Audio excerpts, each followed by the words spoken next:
Sai, welcome to the show. Thank you for having me. Awesome to have you on. To start us off, tell me a little bit about SensorFlow and how what you're doing is going to change the world. Right. So SensorFlow makes buildings energy efficient using wireless sensors and data. At the moment, we are working with hotels. So the bigger vision is how do we make sensors share data with each other and then use that data to make better decisions. Now, the reason we start with hotels is it's a really good business case. Hotels spend a lot of energy and that's about 8% of their revenue. And we are saving something like 30% on their energy costs, which then translates to 10-15% on their profit margins. But that's just the start. What we really envision is a future where things like autonomous cars going on the road, they're able to get data from sensors on the road, from the bridges ahead, maybe even other cars around them. And then using that data, they can then do better navigation. Or buildings in the future having solar power surplus. Maybe they have a lot more energy than the buildings around them. So they can then translate or rather give that energy to the buildings around them and reduce the overall environmental impact. So that's the kind of future we are looking at with SensorFlow. I want to go into the business in a lot more depth in a little bit, but just before we do that, tell me a bit about your upbringing. And do you think it influenced your decision to become an entrepreneur? Definitely. Even back in school, I used to spend a lot of time in the computer science lab to the point where my computer science teacher would be like, "Oh man, I need to go home. Are you leaving yet?" That kind of stuck with me. The business side of things were always interesting as well. I used to sell, like graphics cards and motherboards on eBay at a slight premium from our local hardware shops, and that's how I started getting an idea of how does this work, like what does a profit mean. But the more interesting technical bits came in university. So things like the first app that me and my friends built was a simple bill splitting app. And then later on I built what is now Uber, effectively an app for taxi drivers to get requests from customers using GPS. They can then navigate and pick up the customer, or even another app which is effectively now Google Now. Using timetable data from like buses and trains and then planning your day around it. Make sure you wake up on time, get to meetings on time. If there's a traffic ahead, then how do I schedule myself around? So it's always been there, that bug's always been there. But I also realized that I need to build up my technical abilities. And so I did an internship at Goldman Sachs in the summer during my university, and I absolutely loved it. They have some of the best technical minds there. And after graduation, I joined them, did a year there, learned a lot of things. And then, of course, I couldn't help myself. I needed to be back in the startup scene. So I joined a local startup that did energy monitoring and smart home automation. And that's sort of how I got into this domain of IoT as well as smart buildings. And, along the way, I learned a lot of things about the ecosystem, what it takes to build a company, hiring, as well as why it matters to have early customers and the quality of those early customers. And then of course EF came in just about as I was about to leave that company, and it was the best thing honestly because I wanted to start something, and EF just came in and it sort of just worked. What was it about Goldman that wasn't doing it for you? So I assume, like you said, super smart people, probably a great salary. I know we were chatting earlier as well. You got to travel, New York, London as well. Why did you have to go back into startups? So it's the reward to the work you put in. Like there's one thing about startups, which is, you have the maximum output for the input that you give, right? Like every single thing that I do has that impact that you cannot have anywhere else. In Goldman, you're part of a much bigger picture, right? It's a great organization. My team was really brilliant. But the work that you do, it only has a very small impact, whereas I sort of wanted to amplify that a lot, which is why joining a startup was a no-brainer for me, right? We were a 4-person team when I joined the company, and the first startup that I joined, and like everything that I did would directly affect how our customers perceive the product and how our business did. Then starting a company, again, it's the same thing. It's just so much more amplification. Every single decision that Max and I make, it just transforms into something much bigger than ourselves. And why EF? What caught your attention about the program? It was really funny because EF guys, Anne-Marie, Alex, Roy, and Laurel, they had come for our pitch. The previous company that I worked for, the startup, they'd come for our press demo day, and they just kind of barged in. They weren't invited per se. And then they started talking to me, and then they told me about this program where they bring on technical people to help found companies, and I found it super interesting because that's the first time I ever heard about something like that. And then, one of the interns in my company was friends with the recruiter at EF, and then she sort of put me in touch with him, Roy, who's now in Hong Kong. We got to talking, and he was showing me all these amazing people, right? Like people who already sold companies or already have another company, or someone like who's done their first PhD at 21 or 22. And I was just thinking, oh wow, this is some seriously ambitious cohort. Like I might not really have a chance here, but worth a shot. So I applied, and then I met these people. It was a seriously amazing bunch. And when I spoke with the EF team, it was very clear that they understood how to help technical founders sort of get past just their technical abilities, but also sort of learn how to build a company, build from a product to from an idea to a product, and that sort of seemed like the right path to take. You mentioned sort of like being overwhelmed or thinking about how talented these people are.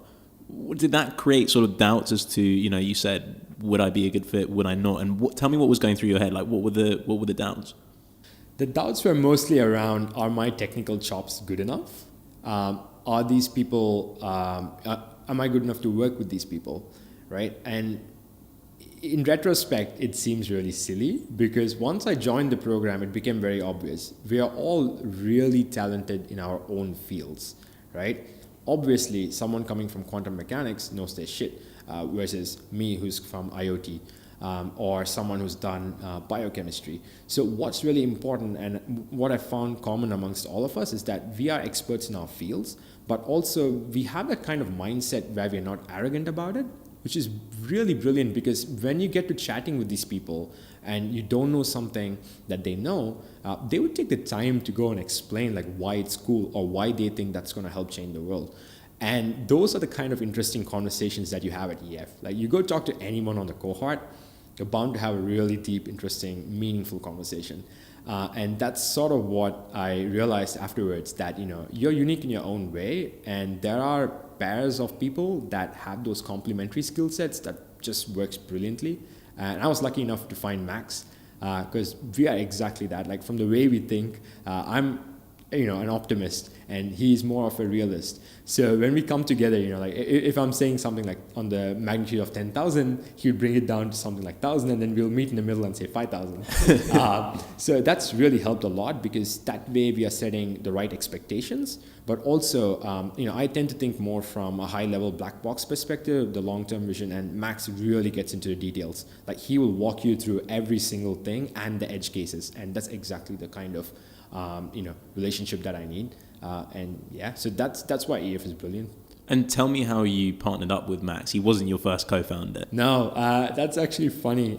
So Max and I met at the start of the program, and we really hit it off because we both worked on literally the same thing, which is how can sensors share data with each other and securely, and use that to make better decisions. He was doing it from a research perspective. I did it from a startup perspective. But I was looking at the completely wrong metrics to start, or rather to meet a co-founder. So I met this other guy, and we really hit it off as well. And I sort of saw myself being much better friends with him, and I used that as the baseline to sort of go believe that that's going to lead to a very strong co-founder relationship. So that's why I should go work with this guy. It turned out that the things that we are working on, he was an expert in, but I was not. And even though I could pick up most of it, it didn't mean that I was giving in as much input to the co-founding relationship. So pretty soon it became very clear that, that's not where my strength lies, and we are not as productive as we should be. Like we're not bringing in the kind of customers we should be, or building the product as fast as we should be. And, it was good that we both realized that, and we had like a breakup. And I remember the entire EF team going like, no, because we were one of the favorite co-founding teams at the time. And then, we were 4 weeks or slightly less away from IC1. And I remember thinking about Max, and Max was already in a team, but I also knew that that team wasn't doing so well. So I kind of hinted at Max, hey, we really come from the same space. We have the complementary skill sets. You've done hardware, I've done software. We believe in the same vision in the future of IoT. And I sort of hinted that, if he's up for it, we should work together. And in the next 2 hours, events unfolded. So he basically left his team. We joined forces, and pretty soon it was very obvious that we have complementary skill sets from the way we think to our technical abilities, and yeah, that's the start of. So you had 4 weeks to get to IC. How did you hack together prototypes that you could actually start testing and doing customer development, and getting, obviously, traction is difficult at such an early stage and so quickly, but the hints of traction that you need to feel like, yeah, we're on the right path. Yeah. So what we did was, quickly look at an application of what we're doing, which is, one thing that I noticed from my previous startup was that I was looking at home automation, and one of the things I was looking at is how much energy consumption goes on in a household. Now, air conditioning consumes maybe 70% of the total energy. Now, that's a home, but most buildings use air conditioning for cooling their guests, like in hotels or even like office spaces. And so we started with the hypothesis that air conditioning needs to be optimized in pretty much any scenario. So we built this really cheap prototype. It took us a week. We had some hardware for using ESP. This is really cheap chipset, with Wi-Fi on it. And I built up this dashboard and a mobile app in the next week. And then, we went and spoke with aircon distributors because those guys had access to a large portion of the market. So we got one of them to sort of sign an agreement with us that they would purchase this for like $200 a pop. And they were willing to do 50% upfront. And then, that was good validation that this is a problem that, someone is facing. But what happened later on was that we were in this meeting room with Anne-Marie, and then we were thinking, what are the potential other applications of optimizing air conditioning? And we saw the Park Royal Hotel outside, and we thought, maybe hotels. And literally, we just called a bunch of hotels. We cold called them, we reached out, and we got one of them to test out our product, pay us $200. And it was a really, really shitty prototype. It was 3D printed. It barely worked, but it was big enough a problem that they're willing to try something early. So that's how we got started on that. And so after that, demo day? Yeah. What was that experience like? It was really crazy. I remember pretty much the 2 weeks before demo day, we were just preparing our decks, our investor questions. We were still part of that bunch of people who were putting our hands out for everything, raising our hands. I remember someone made a meme afterwards where they had 3 founders and then Jesus at the end. I kind of, when I watch that video now, it still haunts me. But it was an excellent experience, right? Like just having that stage presence, getting people excited about your product, about your company, and then people coming up to you afterwards and saying, that was a really great pitch, and we would love to learn more about your company, and come talk to us. So just having that sort of input from investors to say that this is something that sounds exciting, that they would really want to take a deeper look at, it was really good. Demo day taught us a lot, and it's definitely something that kept our adrenaline very, very high. We were chatting before about advice and filtering it and using it to apply it to a specific context. Talk to me how you think about taking advice from third parties and what you've learned about taking that on board over the course of the last few months. Yeah, so a large part of advice is the first thing that any founder, and I'm pretty sure all founders know this, is that you have the best context. Like your business like no one else does. And that means that people who give you advice, they're coming from the right place. Like they've gone through similar experiences, and they've tried something that worked for them. But what's really important is to look at the reasoning behind their advice. Like, why did they do what they did? And does that reasoning apply for you? Or maybe there's a parallel reasoning that applies for you. So just really getting to a root cause and understanding where they're coming from, and then using that to apply the reasoning to your situation gives you a much better outcome from the advice. At the start, I just pretty much took advice and tried it out. And then sometimes it worked, sometimes it didn't. When it didn't work, I just took a learning from it. But the good thing is, over time you realize that as long as you understand the reasoning, you can save a lot of future time by just applying the parts of the advice that really matter to you or really make sense for your business. One of the most common areas that people get advice on is hiring. And I know that's something that obviously is front of mind for you at the moment. What are some of the mistakes you've made hiring in the early stages of the business, and what have you learned from them? So one of the first hires we made, one thing I kind of did wrong there was hiring too quickly. So I was just trying to get the company moving as fast as I can. And in that process, I didn't look for, whether this person had a long-term vision apart from the technical vision to be part of this company. So when we had this person on board, it was great for the first 2 months, but pretty soon you could see that when things were getting a little harder or deadlines were coming in quicker, the lack of motivation to the long-term vision kind of affected their performance, or they start looking over things or not doing the best job that they can.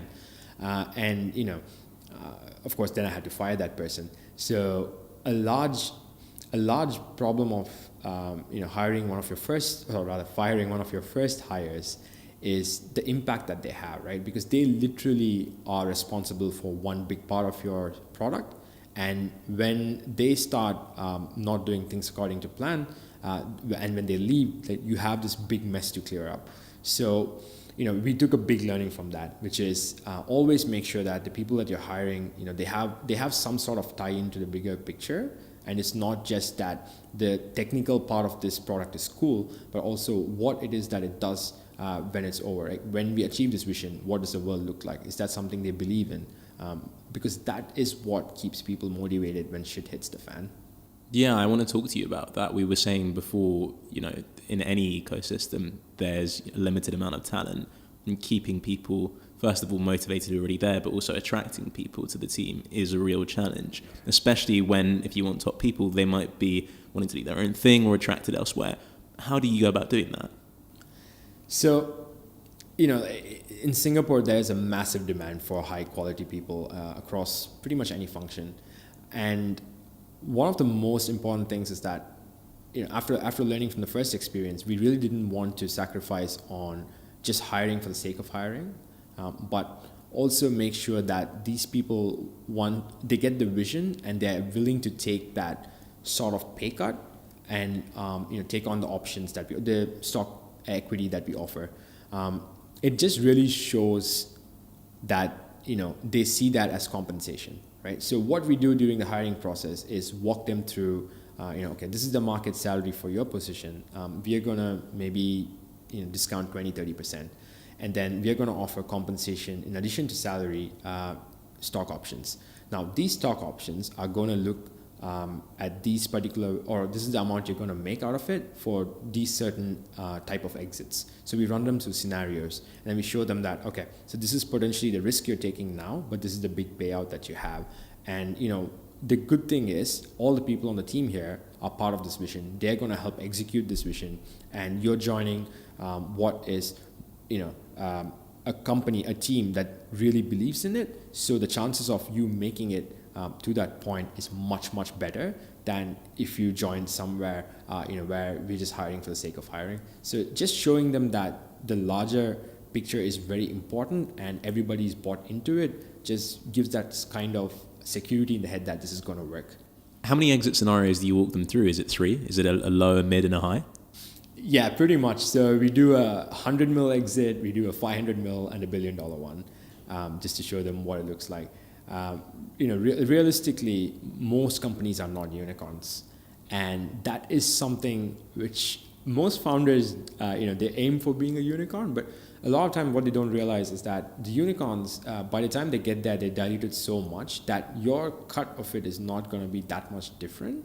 And also, the kind of control that you have when you dilute so much is not the same as well. So when we talk to people about stock options, we also let them know that, show them actual data from exits from other companies to prove the point that, an engineer who made so much coming in at this stage for a unicorn made, maybe 20 million. But if we even exit at 200 million, you're still going to make that amount because your share is going to be much higher.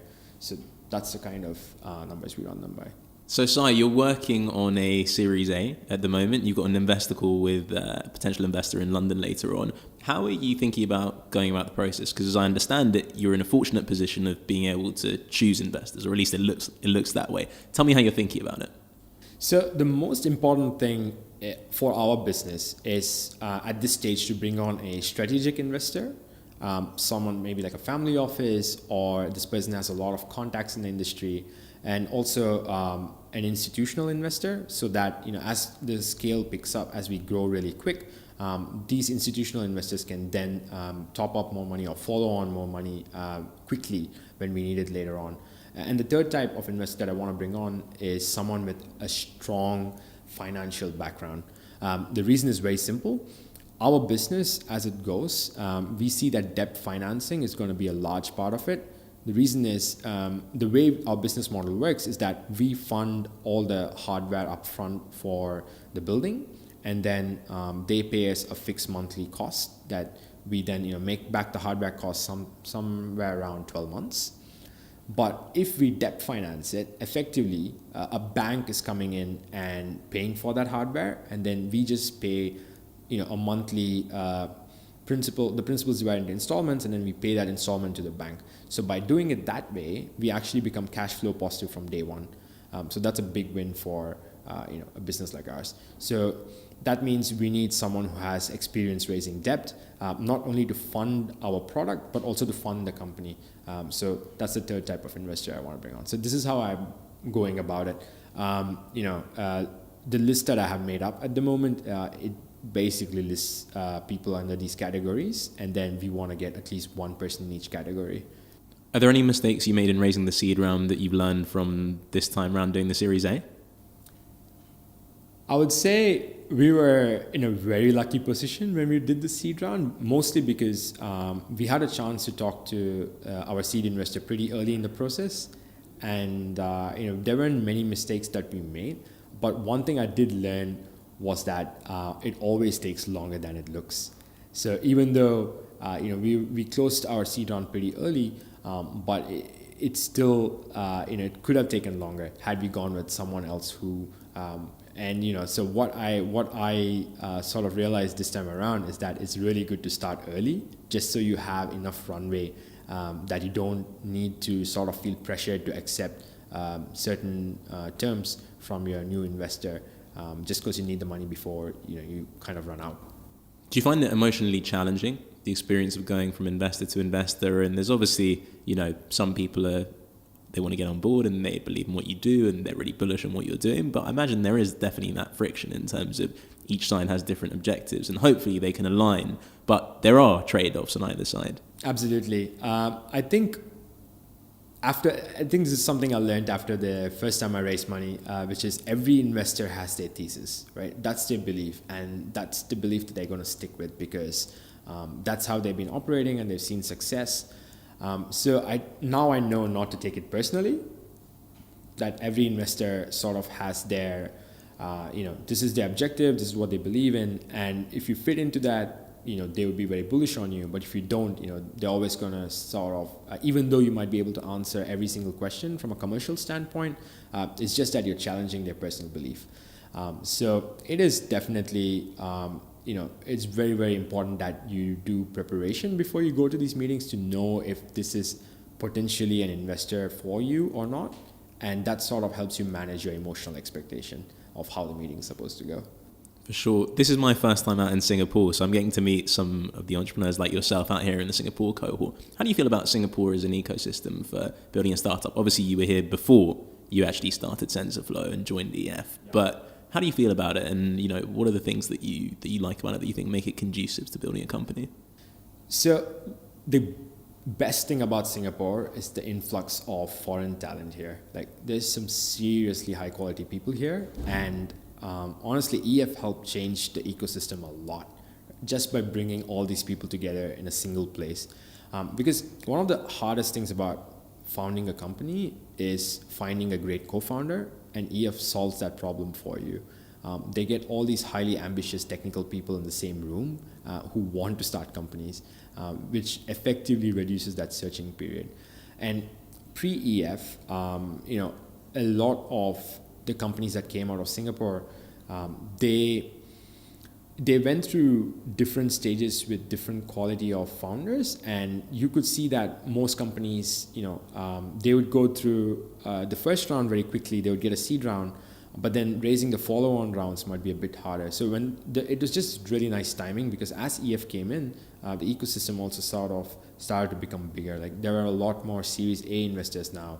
I remember one of the investors coming to talk to us during the EF pre-program period, and he was telling us how there are all these companies that were basically in need of Series A, and there were no Series A investors in Singapore. And then 3 years later, now we have like a lot more Series A, Series B, even Series C investors. So the ecosystem's changed a lot, and EF's played a big part in that. And how do you see your kind of SensorFlow expansion plans working? You're obviously here. Where are the next locations you're going to go, assuming all goes well with the Series A? How are you thinking about that as well?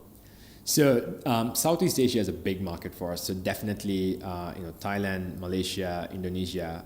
So I see us, as we start expanding our market reach in these regions, definitely sales and support offices in these places. But also Australia. So we're seeing a couple of customers there. So definitely Australia. And as we start getting into commercial buildings in general, the Europe and US are also much bigger markets. And it's not just going to be sales and support there, because there's a lot of talent pool in the US and Europe that we can take advantage of. Good thing is, EF sort of expanding in these regions as well. So this gives us a very easy way to sort of go test waters and also get the connections that we normally wouldn't have in the region. Going into these regions are definitely part of the plan, and I'm just glad that we have EF. For sure. Being an entrepreneur involves making a lot of sacrifices, as I'm sure you're aware of. What gets you up in the morning? What keeps you coming back when things aren't going right? How do you navigate the challenges of building a startup? So the most motivation that I get is actually from our team, right? Just having these kind of high quality people who are helping you execute the vision and getting you one step closer to it. So when I wake up in the morning, it just feels like the next thing that I want to do is go get into the office, meet the team, make sure we're on track, and we're getting one step closer. And just knowing that they got your back is a very, very strong motivator. There are a lot of sacrifices that go with starting a company, right? Like you spend less time with your friends and family, and that sort of creeps in. Like I remember Max actually going through this. Like he was severely overworked at one point, that he wasn't spending as much time as he should be with his son. And one of the things that he's now come to realization is that he really needs to manage his time and make sure that he gets that quality time with his son, so that the rest of the day goes better. So we do push for a lot of things at work, to the team in general. Like we have a Wednesday workout session just to keep everyone fit and active. We have like company board games night, or we go play basketball, just to sort of make sure that people don't feel lonely, that community is still there, and that being productive at work is much more important than spending too long at work. Just setting expectations, managing your time very well, all of that is something that you should really look out for as a founder. Like make sure that your team is not overworked, that they're getting enough sleep, that they are actually going out and getting some physical activity. All that helps in making them productive, because the best work is done when both your physical and your mental health are in place. Do you find that hard to do yourself as well, to say, I've got to stop now, pull yourself away from the computer, don't take another call and just go and do something else? It used to be really hard, but now what I've done is made sure that I get my gym done in the morning, because if you're done in the morning, you're done. There's no way that the rest of the day is going to stop you. So just by having that session 3 times a week, I know that that's going to keep me physically okay.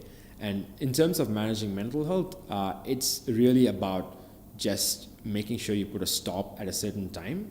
And most of the times it's a simple question that you can ask yourself: can this wait till tomorrow? And the answer is almost always yes. Most things seem pressing because it's artificial pressure that you put on yourself. If you just think about it for a second, it can probably wait, and there are much more important things that you need to take care of. And you end up doing a much better job when you're well rested and you thought through it. So over time, I realized that. But at the start, definitely a lot of artificial pressure, just like not being able to sleep, waking up at odd hours and taking notes on my phone. But it's gotten much better now. Well, amen to more balance. I think we all need that. Sai, I think that's a great note to end on. Thanks so much for coming on the show. It was awesome chatting to you today. Thank you.